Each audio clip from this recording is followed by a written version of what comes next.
right, a few of you know me. I'm Amanda Gutierrez. I'm currently the Vice President for Automotive Restoration at the college. Some of you may not know that that change took place about a year ago. So I haven't been to any of these events because I've been out on the road. And so this is my first Friday, and I'm really excited to be here. Now, one of the reasons that I'm here is because Steve Gustafson and Anna Ruxlow, along with many of your friends, are on their way back from NOAC this week. So I talked to Anna this morning. They've had a wonderful trip on the bus. They had a great ice cream social while they were out there and a lot of other events. And I believe they get back tomorrow, right? So it's been very quiet in our office. We look forward to having Steve and Anna back. We miss their energy when they're not with us. Well, some of you I have known for a long time, since what I call my first round at McPherson College. I started working at the college in 1995, and that was my first opportunity to meet many of you. One of the things that I remember fondly about my time on campus were two students in particular, J.D. and Becki, well, she wasn't Bowman then, J.D. Bowman and Becki Dilley. And a lot of times when we had alumni gatherings or events, I would call on the two of them to provide some form of entertainment. They would sing, act, dance, whatever they would come up with, and it was always delightful. And it's been a real pleasure to get to come back to McPherson College now on my second round, and to see Becki and JD and their family in McPherson, in the community and on campus, just really contributing in such a positive way to not only our students' experience, but also to things in our community. And so it's just been really meaningful to me to be back on campus and to get to see their interaction. You are in for a treat today. Becki graduated from McPherson College, then went on to Wichita State to pursue her master's degree in communication, and then went on to Kent State for her doctoral degree. And so she's been a lot of places, and she chose to come back to McPherson and call it home.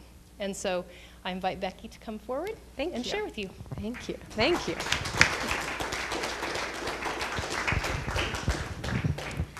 Hello. As Amanda said, my name is Becki Bowman, and let me start by saying I am delighted to be here today. When I was invited to do the First Fridays, I had no idea what to expect as far as, first of all, how many of you there are, but right now I'm even more pleased to see how many friends I have in the room. And it is just a pleasure to be able to share with you some of what I am passionate about when I get to teach in the classroom at McPherson College. Mr. Sutton came up and asked me before we began what I teach. And I do teach communication classes. I get to teach everything from public speaking to public relations. I get to teach mass media and gender communication. I get to teach conflict communication, interpersonal communication, and persuasion, which is what we're going to be talking about today. I am incredibly passionate about my field of study. I think this is fascinating, and I promise you I will not sing, dance, nor act while I am here today, and this will be much more interesting and enjoyable because of that.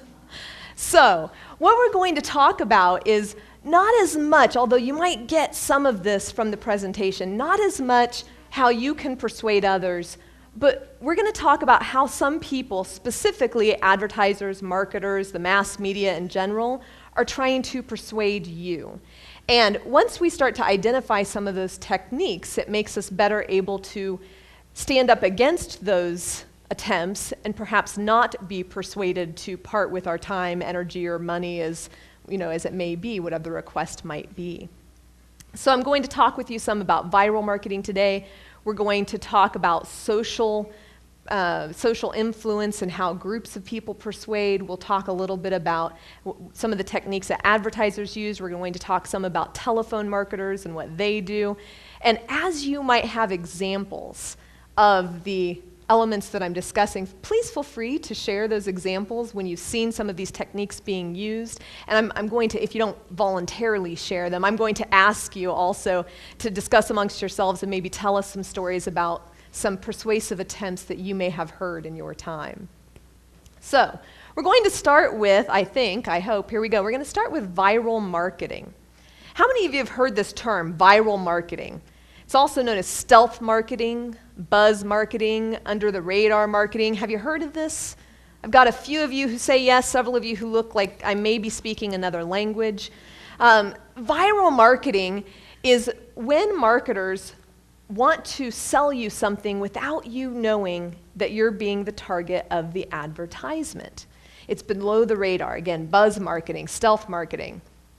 What they do, advertisers, marketers, people who have products will, and I'm going to give you several examples, will somehow put the product into your path so that you're going to experience it, but it's not going to be in the traditional way where they have to stop and interrupt you, maybe while you're watching television through a commercial, maybe while you're gardening when you're listening to the radio, but where they would have to stop and interrupt you to get you to listen to a commercial. Instead, they find innovative ways to get the product in your path so you see it and you hear about it from your peers. Because who do we trust most? If somebody says something's good for us, is it an advertiser or a marketer? Of course not. Who do we trust? We trust our friends, right? Some marketers know this and they use it. Now, in the younger generation, they're using Facebook, Twitter, social marketing to get the word out. But they've done some very innovative things where they have put products, there we go, where they put products into the hands of individuals. Now, anything you see up here, if I go by it quickly, don't panic. I'm going to have either said these things or I will say them. But it's like a virus. The reason they call this viral marketing is that once one person has the product and starts talking about how great it is, someone else starts to talk about why they think they need the product too, right? And they begin to share these ideas with one another. Let me give you 3 successful examples of viral marketing that has occurred. Back in about 2006, Sony Ericsson, who is the manufacturer of the, I think it's T1830, the numbers don't matter in this case, it's a cell phone. The makers of this cell phone took advantage of unsuspecting tourists in multiple touristy locations like the Statue of Liberty, the Eiffel Tower, other places like this. And what they did is they put this phone in the hands of some people that they were paying to do their work for them, and they said, pretend to be a tourist. Take our cell phone, pretend to be a tourist, and walk up to someone who's passing by and say, could you take my picture for me? Now, what they've done is they took that phone, they put it in your hands, and the person says, here's what you do, it's so easy. And they show you how to take a picture with the phone, and suddenly you walk away from the encounter thinking, that's kind of a neat device. Maybe I need one of those, right? This is viral marketing. Hugely successful. Their marketing campaign increased about 600-fold. I mean, their sales increased about 600-fold after doing this. Now, who would suspect, right? Just a random stranger walks up and asks you to take your picture that you have just been the subject of a persuasive, I'm going to call it attack, right? You don't know. Viral marketing. A second company that did this and did so successfully, Ford. Ford gave Ford Focuses, like what you see in this picture here, to some assistants of several celebrities, such as Madonna's assistant, Adam Sandler's assistant, out in Hollywood. Now, what is the benefit of giving away a car to another individual? Why would they do this? How do they gain from this? Okay, they talk about it to others. That's helpful. Why those people? Why the assistants? I mean, why? First of all, why not just give the car to Madonna herself? She's got a lot of them, and they're a lot better than the Ford Focus, right? And she's probably not going to be seen in it.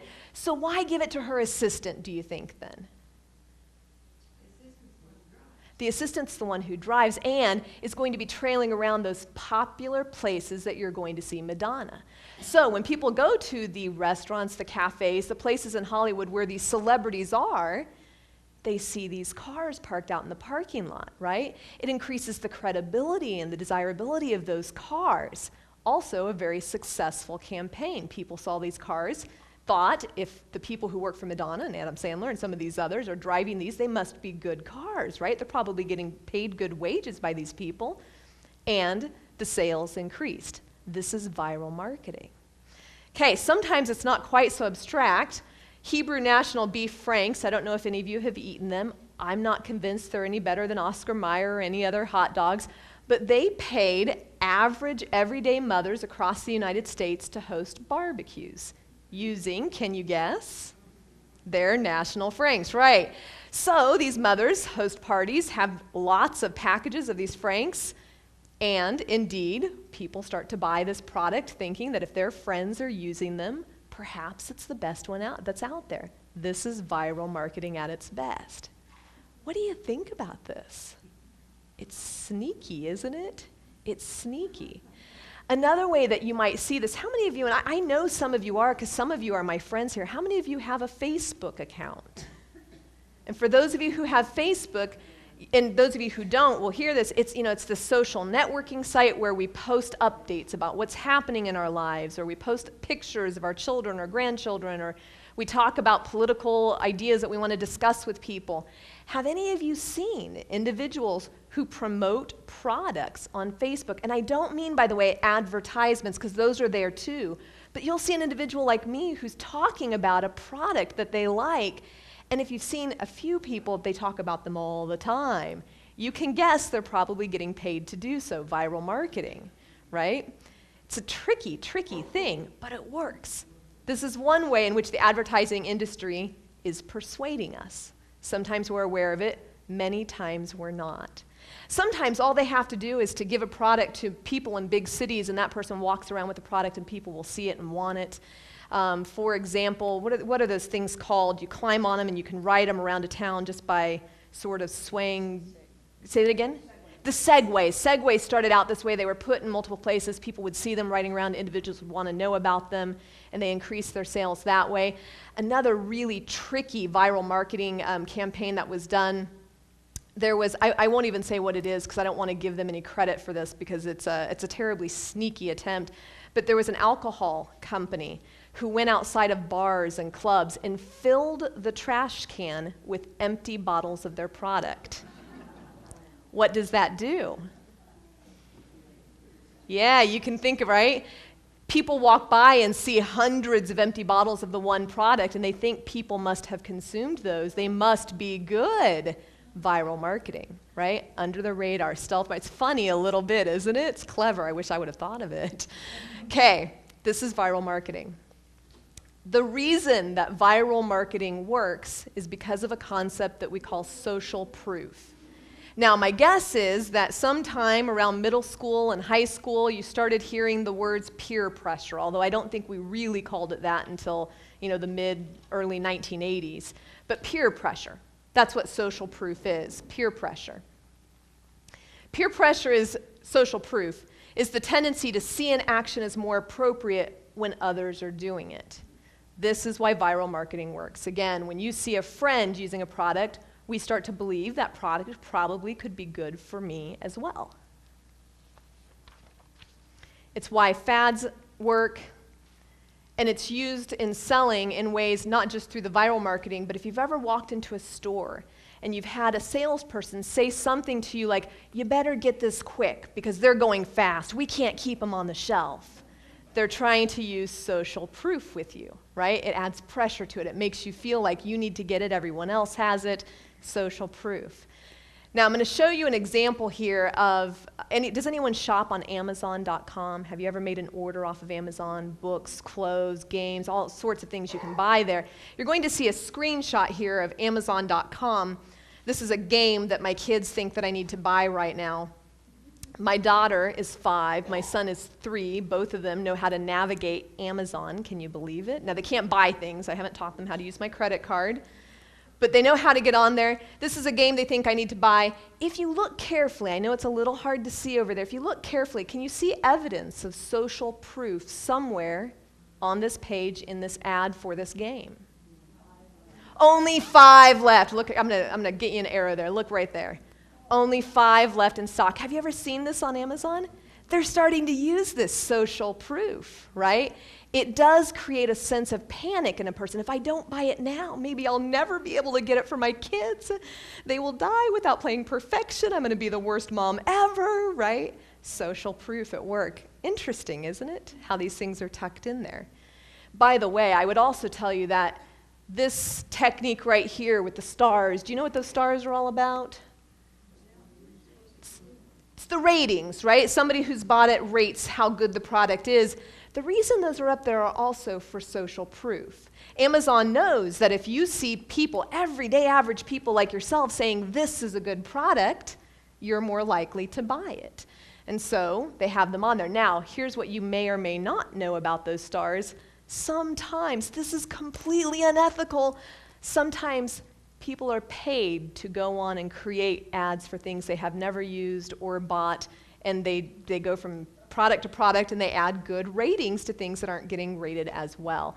Now, I will not tell you, and I do not know that Amazon pays people to do it, but I do know of companies that sell the products that pay individuals to go on and create false ratings. So you have to take those with a grain of salt and decide whether you think they are true or not true.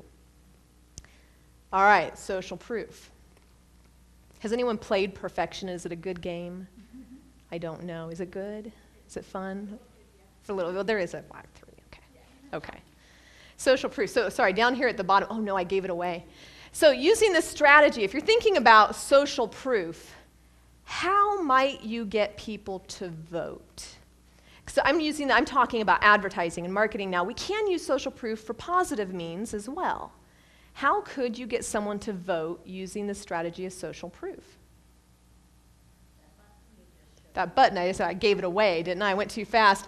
Yeah, I voted stickers, and I've seen you there at the registering people to vote, so I know you give these out, and you know when someone puts on that button that says, I voted, right? I do too. I do. I put mine on. My kids put the one on too. They didn't vote, but they wear them. But you give out these to show people this is a desirable action. They go out into the community. Their friends see it. When your friends see it, they think, shoot, I was supposed to vote too, right? That's a good thing to do. Maybe I can make it before the polls close. All right, social proof. Now, again, you have to consider how people use these and whether it's being used ethically. I think Nancy Lingle probably only gives these out to the people who voted. Yes? Okay, I believe that. However, a person could distribute them, say on a college campus, to 10 or 15 individuals, whether they had voted or not, to try to increase the voting amongst their peers.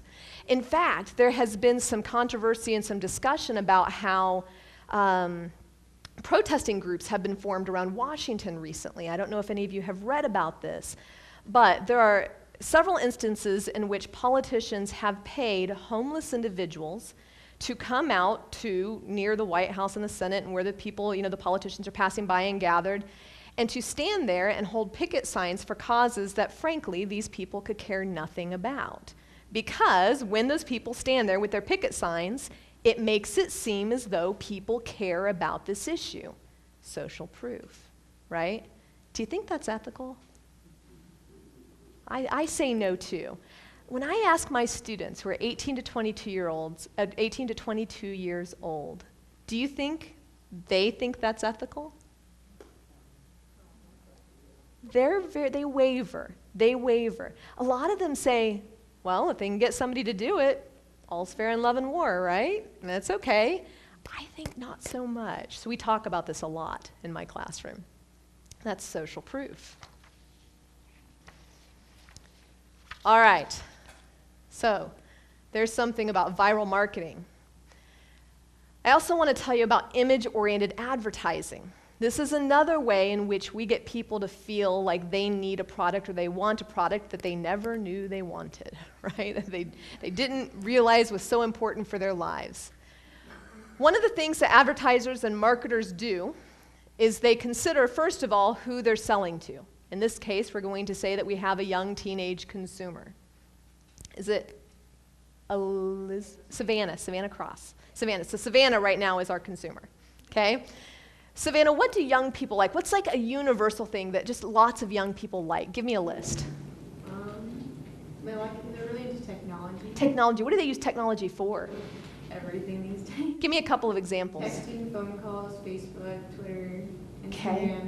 Do they listen to music? Yeah. A lot? Mm-hmm. Do people like music? Yeah. Okay, do you all like music?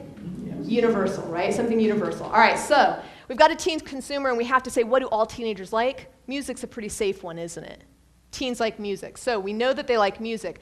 Pepsi wants the teenager to buy their product, but they know not all teenagers like soda or specifically Pepsi, but they like music. So what do? Underneath the caps of the lids, when you buy a Pepsi product, you get a free download off of iTunes for music, right?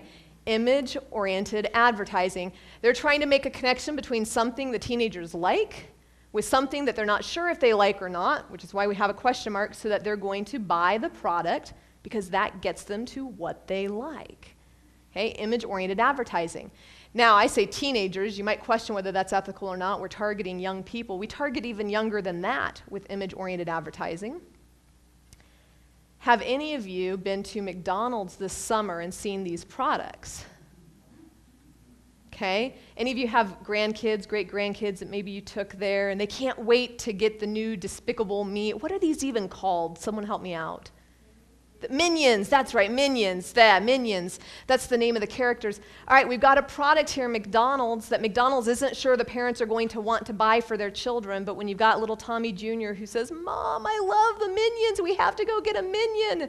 This is image-oriented advertising, right? They've linked the product to something they know the children like. And this happens with every Happy Meal that comes out. Every couple of weeks they change it so that the kids keep wanting to go back to get the new toy.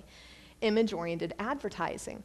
Now, it's a win-win because not only does McDonald's win, Universal Studios, who produced the movie Despicable Me, in which the Minions were created, also get something from this because there are some families who just go to McDonald's, forget whether Despicable Me, Minions are there or not. They get there, they get the Happy Meal, they take home the Minion, and the kid says, "What's this? I think I need to see this movie," right? They already feel favorably about McDonald's. It gets them into the movie. It's a nice partnership for them. Image-oriented advertising. So amongst yourselves, at your tables for just a moment, can you think of any other products for which the core group, the company, the organization has paired it with something they know their audience will like in order to get them to buy that product? Can you think of an example for me? Chat and see if you can come up with one or two good examples for me. Yeah. I'm just thinking that tonight we're going to the state fair tonight. I think tonight's the first night of it. I think you're right. And they're constantly giving out free things. All the time, right? Okay. So, and chat amongst yourselves just for a moment at your own table. See if each table can come up with one example for me of image-oriented advertising. A time when a company pairs with another product or idea to sell to an unsuspecting audience.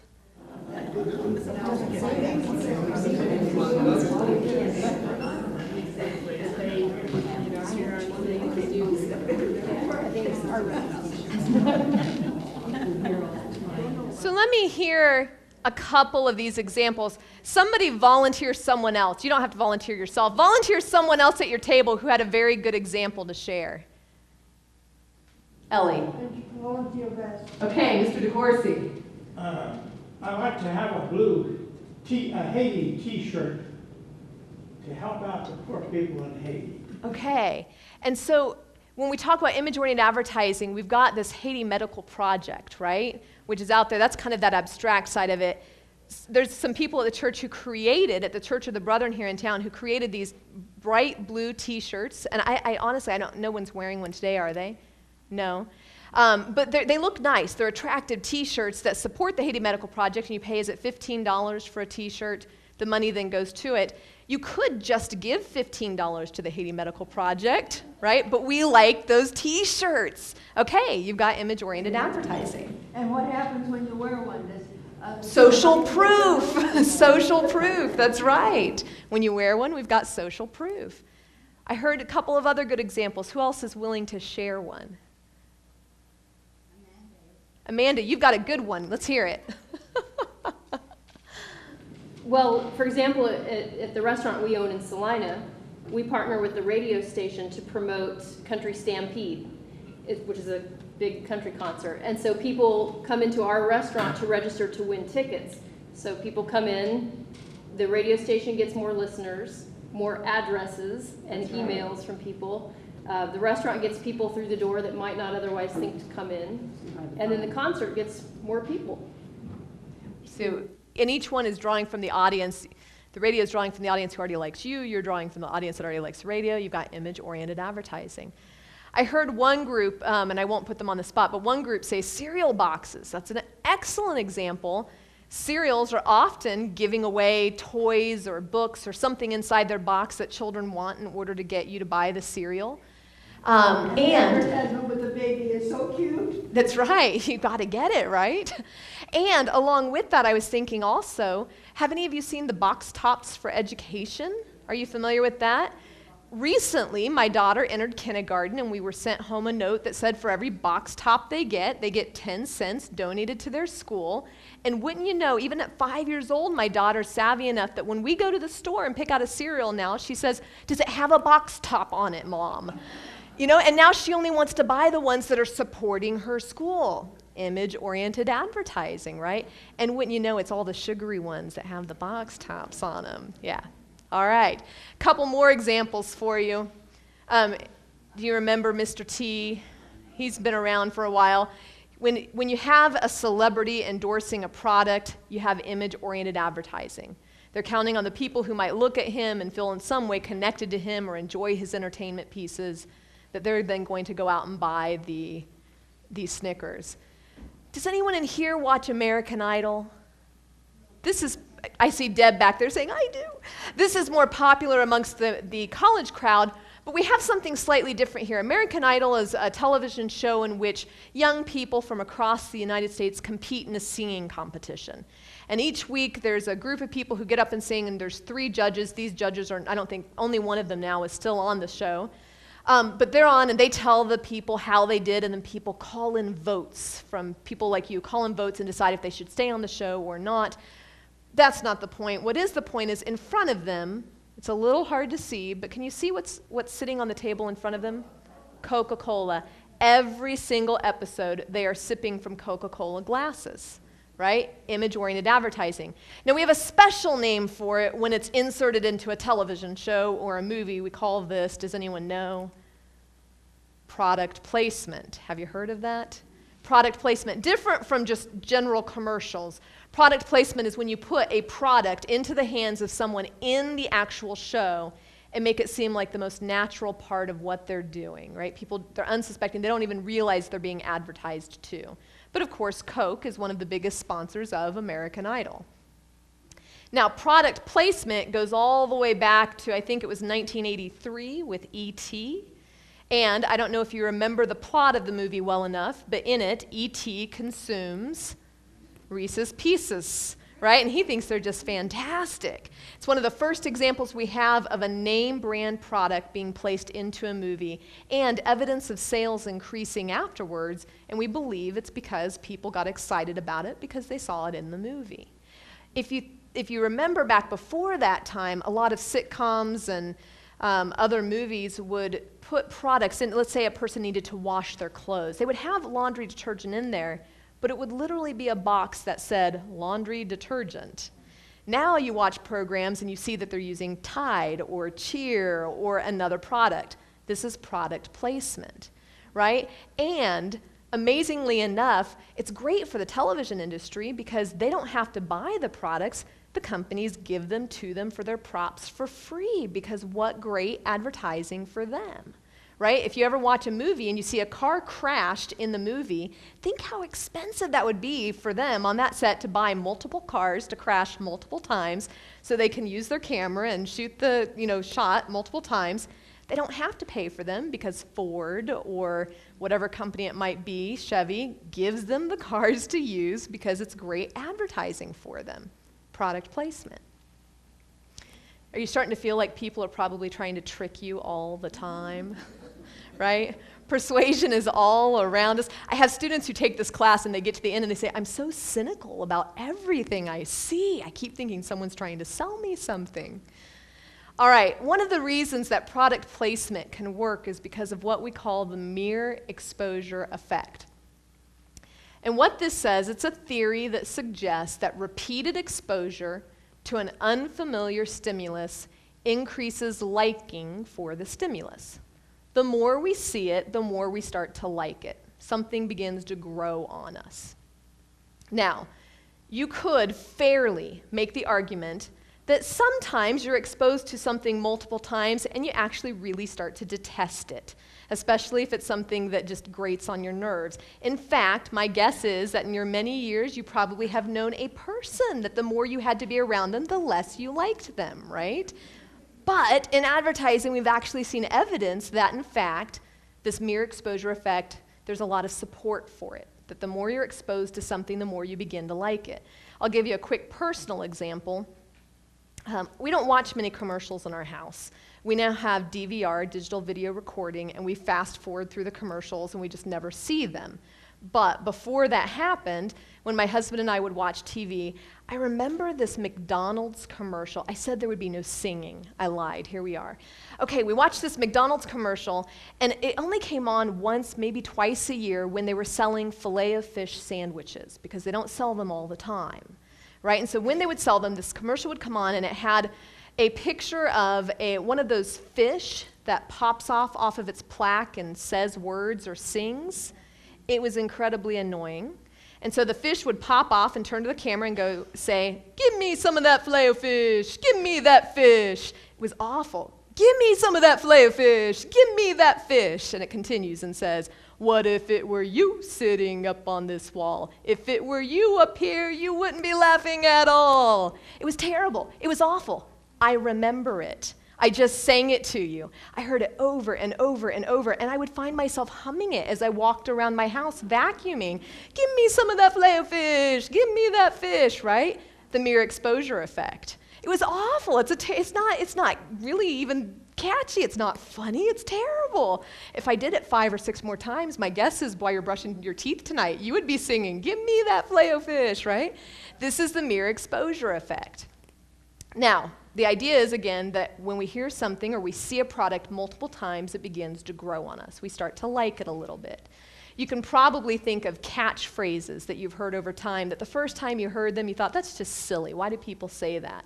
And you might have even caught yourself saying it at some point, right? This is the mere exposure effect. It also works with logos, slogans, brand names. The more we see them, the more affinity, the more liking we have for them. So I'm going to, and the reason this works, what I have up here, repetition can facilitate attention, awareness, learning, retention, and so we start to become familiar with it, we like it. I'm going to give you an example of this that has been used in advertising, and again, this is a successful example of a product that most people had not heard of before it went on the shelves. It wasn't a brand name that people were familiar with, and they created a commercial in which they said the brand name 3 times. 3, we have found from research, is the magic number for the mere exposure effect to work. Once you've seen or heard something 3 times, it kind of starts to grow on you. It repeats the name 3 times. After this commercial was released, and you're going to see how awful the commercial is, people started to buy the product. Now, I'll let you discuss amongst yourselves about why that might be. Are you familiar with head-on? Does anybody even know what head-on does? Okay, let's watch the commercial. Head-on, applied directly to the forehead. Head-on, applied directly to the forehead. Head-on, applied directly to There's the 3. forehead. Head-on is available without a prescription at retailers nationwide. That's the commercial. That's it. What does it do? It irritates you. The commercial does. What does the product do? They don't tell you. And yet, after this commercial was released, the sales of this product went up, because what happened was people would walk to the headache aisle. This is supposed to be a headache reliever. They would see the product and say, head-on, I've heard of that before. And they buy it, right? They seem to think for some reason it was a good product because they can remember it.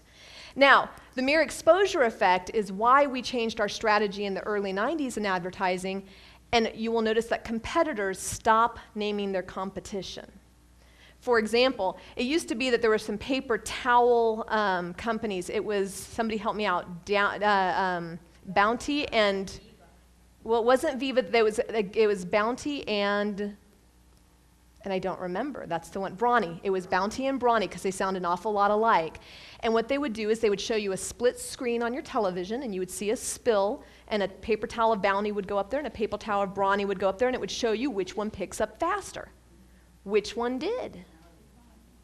Well, in fact, no one remembers. I mean, it may have been Bounty, but nobody remembers. They get to the store, and what we found from research was people just knew that one of them was supposed to be better, but they couldn't remember which one. Because they had heard the name so many times, both names, they just remembered they had heard it. They couldn't remember which one it was. And I think it is Bounty, the quicker picker-upper. That's right. But people didn't remember. After we did this research, and I say we, I wasn't a part of the research, but the industry did the research, people stopped naming their competitors. They found out they were giving them good, free advertisement. And so now, instead, do you know what they say? They don't say the name. They say the leading competitor, right? Our leading competitor can't do this, but they won't tell you the name of the product because they know that actually helps increase their sales too. Interesting, isn't it? Kind of fun stuff. This is what I get to do all day. This is what I get to talk about with students. I like my job a lot. Okay, so the mere exposure effect, it doesn't just take, sorry, these are offensive images. I know this. I'm a feminist. I believe in women's rights. These are terribly offensive. Bear with me for a moment. The mere exposure effect doesn't just work when selling products. It works when selling ideas, too. If you take a look up here, these are the kinds of images that we see of women in the media over and over and over again.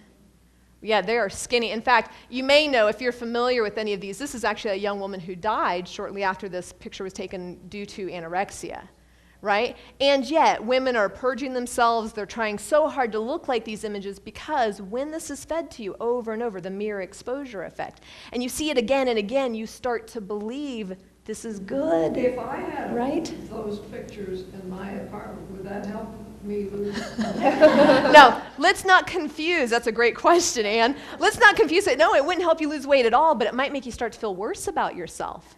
And that's just it, right? We start to believe this is what women are supposed to look like. In fact, just this morning at 9 o'clock, I had a discussion with one of my classes about Miley Cyrus. And I don't know if you know all of the buzz about Miley Cyrus. And at the Video Music Awards, she bared a lot of skin and she did some very inappropriate things. But we were talking about the expectation of young women in our society and how women are taught that they're supposed to be sexual creatures.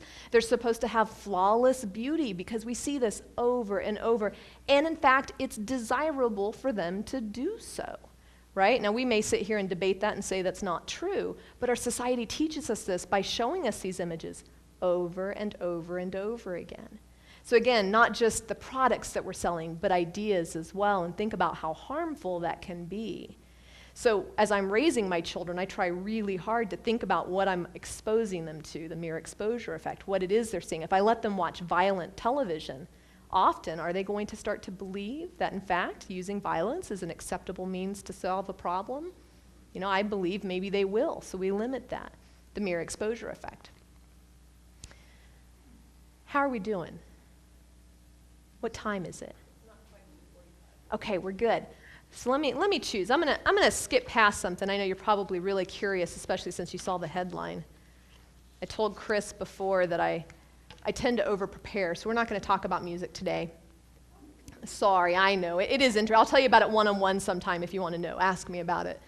I want to tell you a little bit about pre-giving. Now, these are some strategies that people use when they reach out to individuals. What I've talked about so far, viral marketing, social proof, mere exposure effect, we tend to use with whole mass audiences.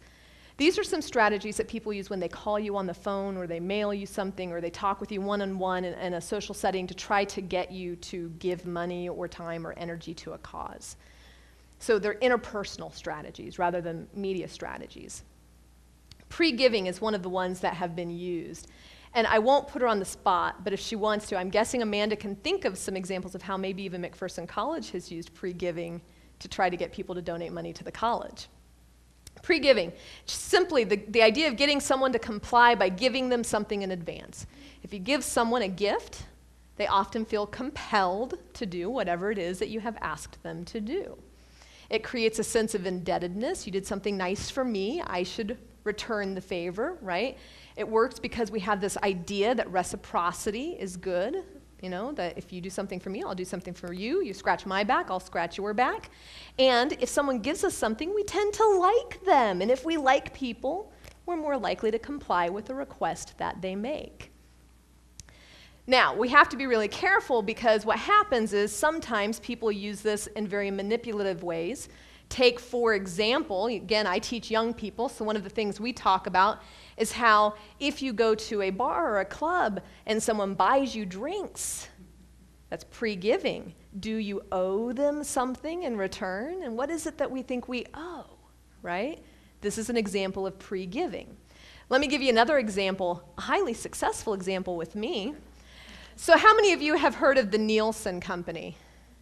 Do you know what? Can anyone say, what is Nielsen about? What do they do? Yeah, they measure how much television is being watched and who's watching which programs. How do they get that information?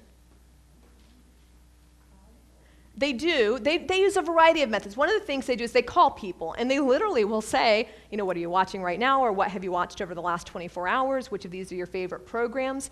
Do you know how else they measure how much? Because we know that can be faulty, right? Sometimes people remember or don't report accurately.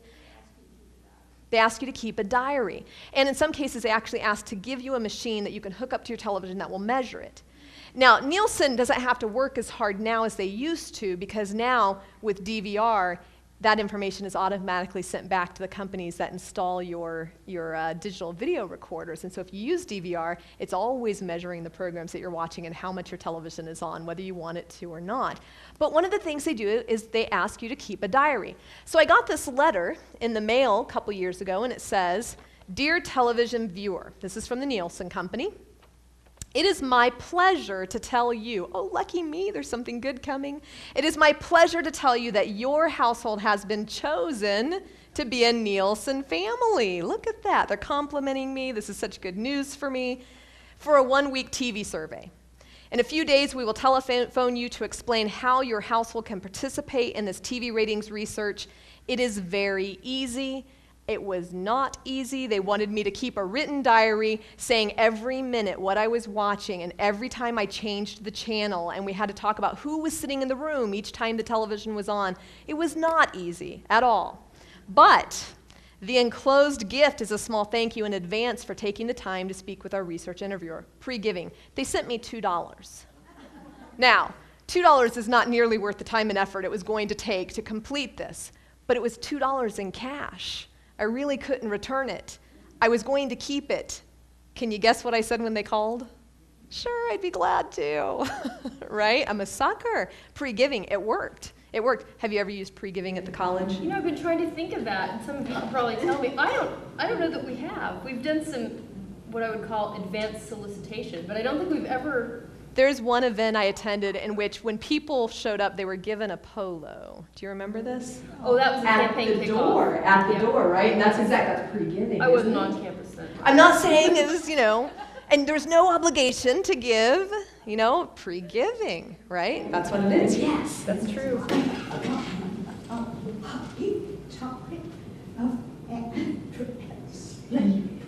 Yes. Okay, that's exactly. Great example.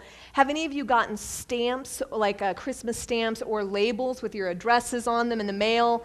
Yes, in thanks for considering donating to a cause. She says you've got a lifetime of them.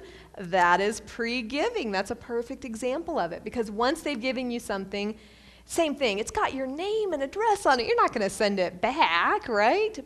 But if you keep it, you feel a little guilty if you don't compensate them in some way. Pre-giving, it's a very effective technique.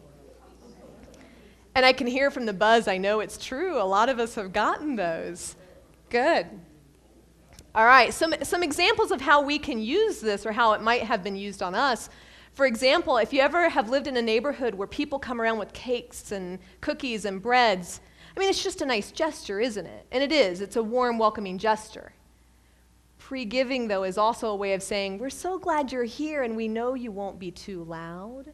We know that you'll pick up your leaves, right? Because once you've made that connection and you've done something nice, they want to be a good neighbor in return. But there is a genuineness to it as well. I gave you the example of the Nielsen rating. There's your stickers, your address labels. There's another example of it. Okay, a couple more we're going to talk through, and then I'll see if you have any questions for me or any examples for me. This is an interesting one. There's a concept called foot in the door. That is the technical name for this technique in the communication world. We call this in our research foot in the door technique. Okay, it's the idea is you're going to get your foot in the door. So what happens is you want to ask someone, before you ask for a big request of compliance, you want to ask them to do something small for you. Because once somebody has done just a little something for you, they're more likely to comply with a bigger request. It's kind of the idea of inertia. Once you get something on the right path, unless something stops it, it's not going to stop. So for example, if I were to stick around after here today and I would say, Amanda, would you mind just helping me put just this one table away real quickly? You'd probably say, no big deal. And once we get it put away, then I might say, oh, you know what? Actually, let's go ahead and just do all of them. And you probably will. You probably will because she's already started. I mean, why not finish the job, right? It makes it feel complete.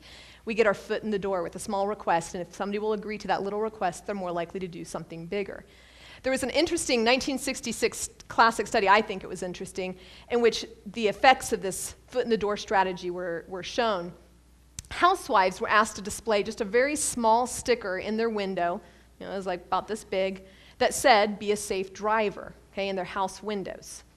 Can you guess? Most of them said, sure, why not? It's not just a little sticker, be a safe driver. I'm with that message. Yeah, I could do that. Then, the follow-up request, a couple weeks later, the households were then asked to display a large billboard that read, drive carefully in their front yard. Guess what? They said yes. But there were other people who were asked, and you're saying, no way, I wouldn't want to put it in my yard either. People who were asked that were not asked the initial request said, no, I'm not doing that. But the people who had complied to begin with already felt some sense of helping with the project, and they wanted to continue that, and so they agreed. This is foot in the door. Betty, all the time. Yes, yes. And then that's right, now you're a good supporter of us, you probably want to continue that good work. Can you give us another whatever it might be? Right, yeah, great example. Okay, another one. Oh, we're going to skip all of this because, there we go, I want to get to this one. There's another strategy. We just had foot in the door, right? This one's called door in the face, another very technical term. Door in the face strategy has sort of the opposite effect. Instead of asking for a very small request, you ask someone to do something that you would never dream they would actually say yes to. And they're probably going to say no because it's sort of an outrageous request. Then, once they've said no, you immediately follow up with a smaller request that seems much more reasonable in comparison and was actually what you wanted them to do anyway.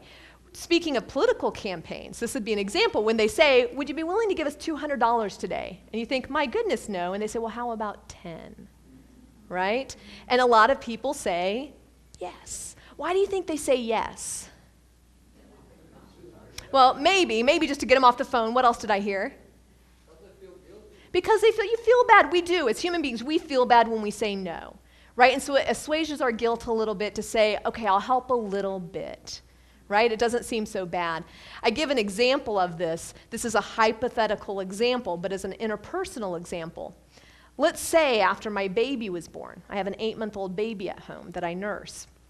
Let's say after my baby was born, my husband comes up to me and says, Becki, I have the greatest idea. We have 3 kids now, we're really tired. How about if we take a week and we get away and just go to Wichita to like a bed and breakfast and we just have some couple time?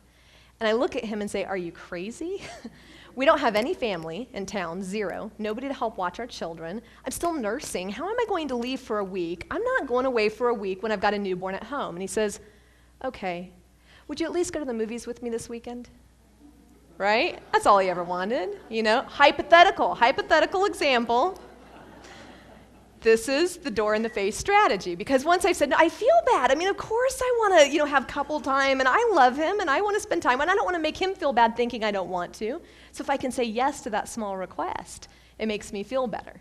This is the door in the face strategy.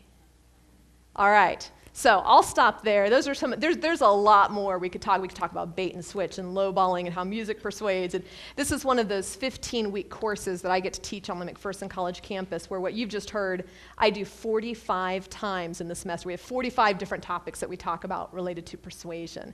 I think it's incredibly fascinating stuff. And you can see why my students walk out after those 15 weeks, those 45 lessons, and say, I'm so cynical. I think people are trying to persuade me all the time. And they are. They are. Yeah. All right. Are there any questions that you have that I can attempt to answer, or any examples or stories you'd like to share about persuasion? Becki, Yes. you didn't talk about scams. I didn't talk about scams. Now, that's a good one. One of the reasons I didn't talk about, and we do actually in my class, I put it under the category of deception, right? These are sometimes even legitimate requests. You can try to prey on someone's weakness and deceive them. I didn't opt to talk about it. It is another form of persuasion. Yeah, lying and deceit is a form of persuasion. Probably one quick interesting tidbit I can give you on that is that as human beings, when people are asked, do you believe you're a good lie detector? Do you think you can tell when someone's trying to fool you? People say, yes, I think I probably am. I think I can tell. But in fact, when measured, 50%. It's like flipping a coin. Half the time we get it right and half the time we get it wrong. So in fact, we're pretty poor lie detectors. And even people who are trained in the field, say FBI agents, police detectives, psychologists, their rate is only 64% of being able to detect deception accurately. So it's hard to tell when somebody's lying to you, and somebody who gets scammed should not feel bad because people know what they are doing and they're very good at it. Yeah, a lot of these products don't affect us anymore because we're so set in what we've been using, so we aren't going to go for those. But there is the mailing list that gets sent out or sold one way or the other. Absolutely. And then there's the phone calls, which most older people should know. You hang up. That's right. That's right. I say thank you, no thank you 3 times. And if after 3 times they have not heard me, I usually just go ahead and end the conversation. I was using the example with Chris before this. I say, how many of you have gotten the call from the Highway Patrol Association? And they're very, very good. They use 2 techniques that work quite well. One is the very first thing they say is, how are you doing today? You know, and usually you don't say, I'm terrible. You say, I'm good, I'm well. And if we say that, it creates cognitive dissonance in our brain to then say anything negative, because we just said we're having a great time, we're doing fine, we're feeling healthy and happy, and so then we want to be agreeable in the conversation. It sets the tone. The second thing that they do is at some point they will say, and you want to keep our police officers safe too, don't you? And you say, yes, of course I do. And then you feel obligated to give something. And no, I'm with you. And I just say, yes, of course I do. I won't be doing any business over the phone today. Thank you for calling, right? And that's my standard line. I don't do business over the phone. Thank you for calling. Yeah, and so absolutely. And you said something interesting there, though, at the beginning. You said that many of us have bought the same products for years and we're loyal customers, and so we're not looking. In fact, though, there's some persuasion that goes into that as well.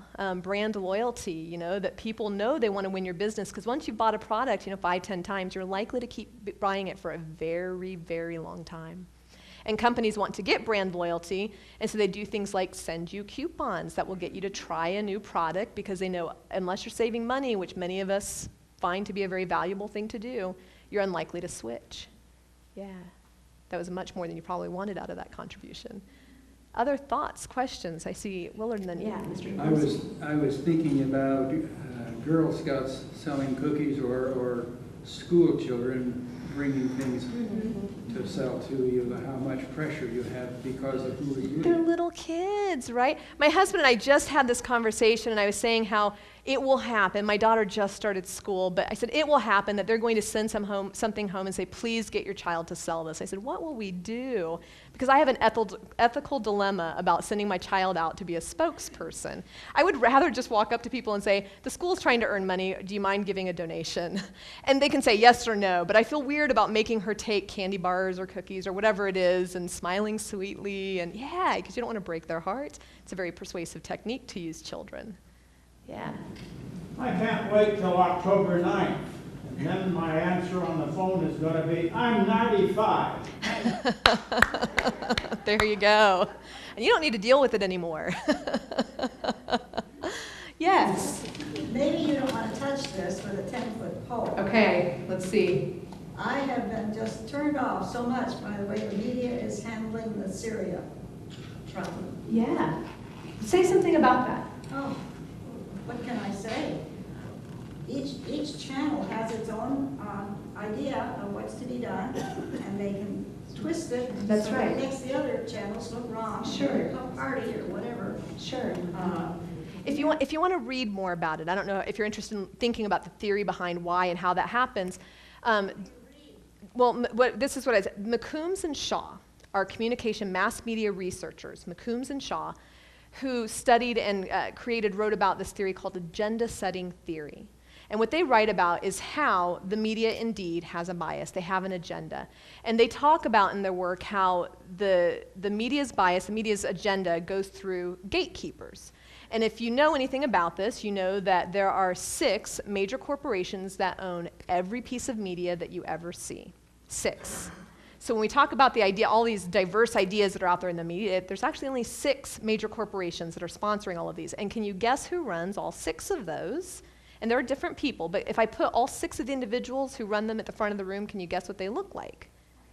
They're old white men, right? Nothing wrong with old white men. I like old white men, but it limits the viewpoint that we get. And so, and what their work talks about is how they are indeed selling ideas. Our news is not unbiased. It's one of the things I admire about the British news. They give you their news with opinion, and they tell you that's what they're doing. Here we pretend like it's unbiased, and it's not. It is not. It depends on who's advertising, who's supporting that. Yeah, I mean, there's all sorts of things in that, and I don't know what else. I mean, we could talk about this for a whole hour, but yeah, and there's an element of persuasiveness in that. Absolutely is. Yeah, just by choosing what you're going to put on the news, you're trying to persuade your audience that it's important or not important. And in fact, this was how our discussion this morning started about Miley Cyrus. We were talking about how there were more headlines last week about Miley than there was about Syria. And we were saying, what does this tell our population about what's important to us? You know, and that's agenda setting at work. I'll take, if there's any others, I'll take 1 or 2 more questions, and then I'll leave you to continue discussing or talk with me individually if you'd like. Jean. How do you keep from getting cynical? Because I think it's fascinating. I think it's ingenious, some of the stuff that we come up with. I just wish we could put that energy into a different place. And I am cynical. I mean, I study this, as you know. I study conflict resolution. I know how much people avoid it and don't like to do it, and it's so important in our world. I study gender communication, which what I learn over and over is even in 2013, women are just not treated equally to men. I teach intercultural communication, where I teach that we still value white people more than anything else. I'm incredibly cynical about our world, but I have hope. I have hope that through education, maybe we can change little bits at a time, but that it may get better. And I think we see strides in all of these areas, but it's so small, the changes. I'm impressed with your energy, and Thank I you. certainly buy into what you just finished saying. And this is all persuasion, isn't it? This is all persuasion, what I'm doing right now. Well, thank you. I will leave you at that. I thank you for your attention and participation today, and I'll stick around if you have any other questions or want to talk one-on-one more. Thank you.